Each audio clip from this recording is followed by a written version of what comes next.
days ago, from when you watched this video, it was my birthday. And partly because of my birthday, and partly because I've been thinking a lot about book buying and how I don't buy books, I went on a little book buying trip. Some background about book buying and myself. I don't buy new books. I don't buy a lot of things. My zero waste, plastic free, low impact lifestyle that I try to lead kind of dictates that I don't buy a lot of new things at all. I don't buy any new clothing. I don't buy new dishes. I don't buy new furniture. I try not to buy anything new, and I try to buy anything that I need secondhand whenever I possibly can. Sometimes I don't buy these secondhand items. Sometimes I'm given clothes from friends. Sometimes I find furniture or forage furniture on the side of the road, which is often the case. Sometimes someone will know that someone's giving something away and that I might need it. And sometimes I'll ask people if they have secondhand items that I'm looking for. In 2021, I broke my headphones, and instead of going out and buying new headphones, I first asked if there was any of my friends, anyone on Instagram that had headphones that they could give me instead of having to go out and buy new headphones. Most people have small items like that, or items that they've upgraded from, and it's a really great way to get secondhand items, both for free, but also to give new life to a secondhand item that might otherwise end up in the trash or cluttering up the thrift store circuit. I don't feel bad about not buying new books. Although I love books, and although I love authors, and then although I love reading, I know that there are plenty of people out there who are buying new books and who are supporting authors in that way.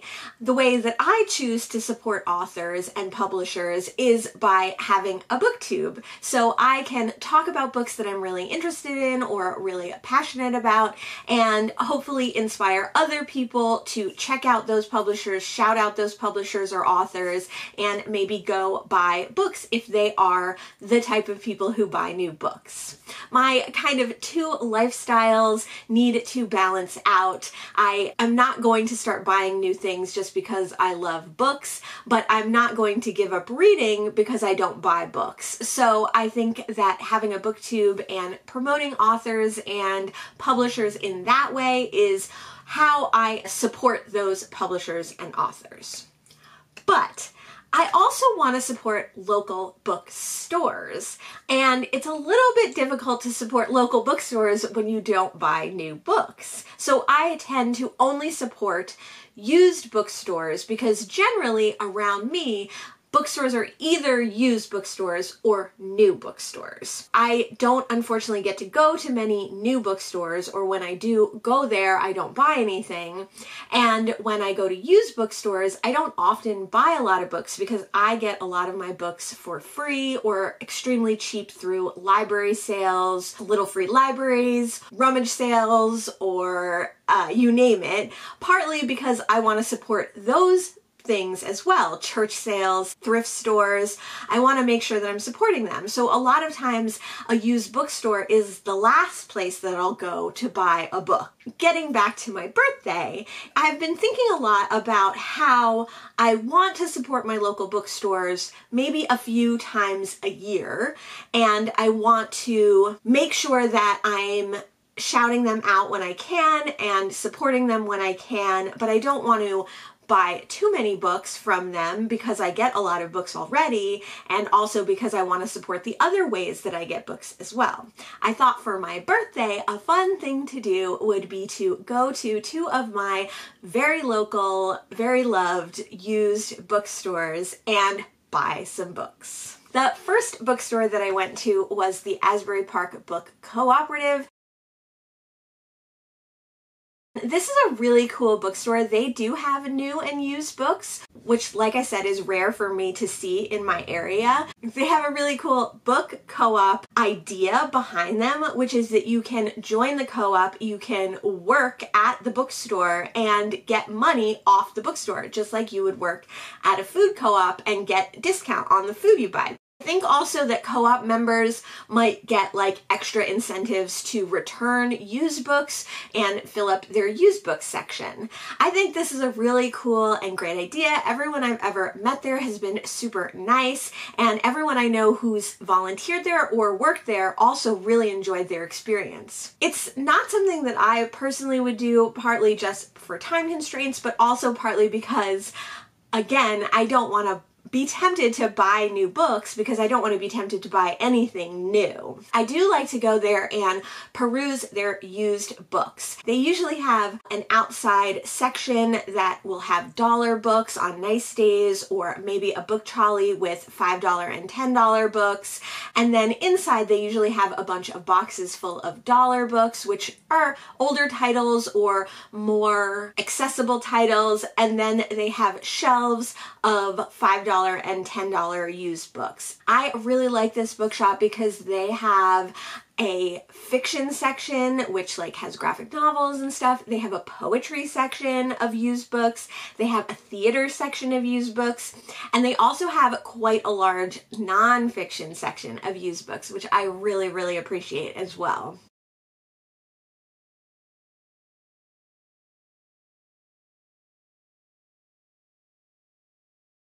I went there a few weeks ago with the idea that I was kind of buying birthday books for me and I was going to purchase freely some used books. I did sort of set myself a monetary limit, which was $20, but spoiler alert, I totally went over that amount. The reason that I kind of had this inspiration and the reason that I started with that bookstore was I had been in a few days earlier just walking by, and I popped my head in right before they closed, so I couldn't even really browse, but I saw The Night Tiger by Yangsi Chu.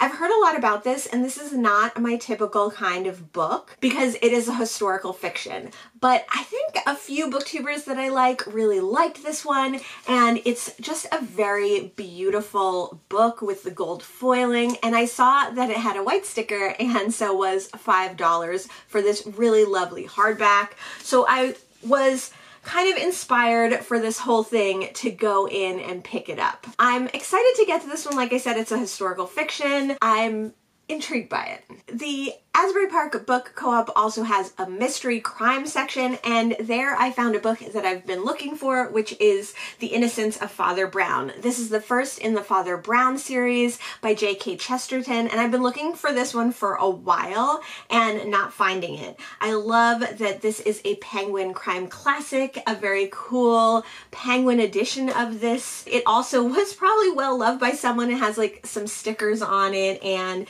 it's just a great old weathered, yellowed copy, and I'm really looking forward to getting to this one soon, maybe during March Mystery Madness. Another book that I found in the crime section was To Each His Own by Leonardo Scarsese, and this is one of those New York Book Review editions that I am really fond of. I am going to be reading quite a few of these during April for Rick McDonnell's New York Book Review-a-thon, and I figured why not pick up one more, especially because it's a mystery and especially because it's quite short. The last book that I was super excited to find, and the reason that I went over my budget at the Asbury Park Book Collective, was Migrations by Charlotte Mcconaughey. I've heard only good things about this cli-fi climate disaster book about a time in the not too distant future when the main character goes on an expedition to see the last migration of Arctic terns. I know that Simon Savage is going to be reading this one. I know that Books and Lala read this one and really liked it, but a lot of booktubers that I follow have read this, and so I was really excited to pick it up. I'm not super versed in the cli-fi genre, but it's something that I want to get more into, and I thought that this was a great place to start. The sticker's not on here anymore, but this was a color sticker, and so it was $10, which is still a great price for a used book, especially because if you think about buying a used book online, which is something that I occasionally do, you usually end up paying between $5 and $10 for a book plus shipping anyway. So the books that I buy online used sometimes come out to be between $6 and $12. Supporting a local business, supporting a local used bookstore, and paying $10 for a book is still a super good deal. The next used bookstore that I went to is another favorite. I honestly am not sure the name of this bookstore, but it is in Belmar, New Jersey. Sometimes I see it called Half Price Books, and sometimes I see it called something else. I will link all these bookstores down below. This is another bookstore that I really enjoy. They have a very wide selection of books. They do have a section of books that are dollar used books. These are usually pretty beat up soft covers or mass market paperbacks. They have $5 books, and then some of the books that they have are half price from the original cover price. They also have a $5 hardback section, and they often have multiple copies of newer or more commonly seen books, which is kind of nice if you're looking for instance, Jack Reacher books, like I was for my husband for a while when he was reading all of those, because you're not only likely to find a wide variety of that series, but you might find multiple copies. So you might find a $5 hardcover or a paperback, depending on what your preference is. They also have a huge chick lit section, and they also do a lot of series. I like that they have a predilection for sci-fi and classic sci-fi, so I often find some sci-fi there. They have a really big contemporary section in the back, and that's where most of the books that I bought this session came from. The first book that I found there, though, I was so excited about. It was in the sci-fi section, and that is Riot Baby by Toshi Omiyabushi. I've been wanting to read this one for a really long time. It was on my 20 books I found out about in 2020, but I wanted to read in 2021 list, and unfortunately I never found it, so I never got a chance to read it. But I'm super excited to have this one now and be able to read it soon. This book was only $5, but it is a super perfect condition, brand new hardback. The next book that I got is Gloria Naylor's Bailey's Cafe. I have mixed feelings about The Women of Brewster Place, which I read in January, but I really did like Gloria Naylor's writing style, so I wanted to read something else by her. This is one of her other well-known novels, and I was super excited to find it. A book that is a literary booktube darling, I think, is Tin Man by Sarah Winman. Simon Savage has recommended this one multiple times, and I love this version with the gold foiling wave pattern, and this one was only $5. One of the books that I put on my want to read very soon after starting Booktube was The Silent Companions by Laura Purcell. I've heard mixed reviews of this historical fiction about a woman who moves into her dead husband's house and realizes that there are lifelike statues living in the attic. It was an interesting enough premise that I really wanted to try it. I haven't thought about this book in a while, so I was happy to find it at the used bookstore. A book I've never heard of, but because it's one of those New York Review Press books I picked up, is Sleepless Nights by Elizabeth Hardwick. This is another really short little book, and it seems like it's kind of a fever dream, stream of consciousness writing about a woman's life. It sounded like an interesting premise, and I'm definitely going to try to get to this one in April. The last book that I found at the Belmar used bookstore is Love Medicine by Louise Erdrich. I've been wanting to read something by Louise Erdrich for a few months now. I think I heard Brian at Bookish talking about some of her books. I've heard some other booktubers talk about her as well. She has a new book out this year, which is like semi-auto fiction. It's about her bookstore that she actually owns in real life, but it's a fictional tale, which sounded really interesting. I thought I would start with one of her older ones and was super happy to find this one, which is a pretty well-known book by her. I was also really excited to find out that it had a feather bookmark in it. I love when used books have writing or maybe a note or a cool bookmark in them. It's such an extra little perk. Those were all the books that I got from used bookstores for my birthday used bookstore support day, but on that same day I went to a few little free libraries and I did find 2 other books that I just wanted to mention here. I found this very beat up cover copy of How Do You Live? This is a Japanese coming of age story in translation. I think a very well-known story in Japan. It's much beloved by Hayao Miyazaki, and I think that they are making a film of this one.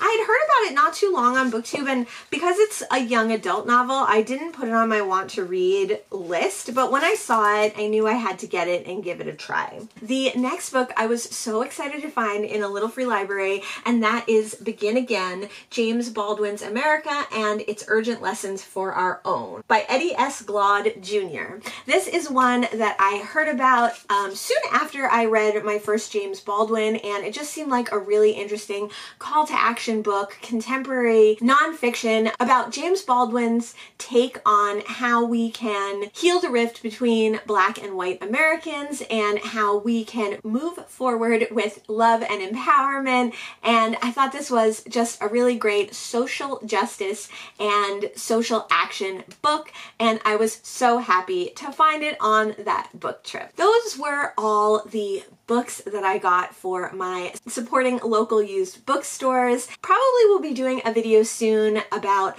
Booktube and zero waste. So if you have any ideas, suggestions, or questions that you are interested in learning about crossover between book buying and zero waste, let me know in the comments below. Let me also know what your favorite used bookstore is near where you live and what makes it your favorite. Thanks so much for joining me today, and I will see you in the next one.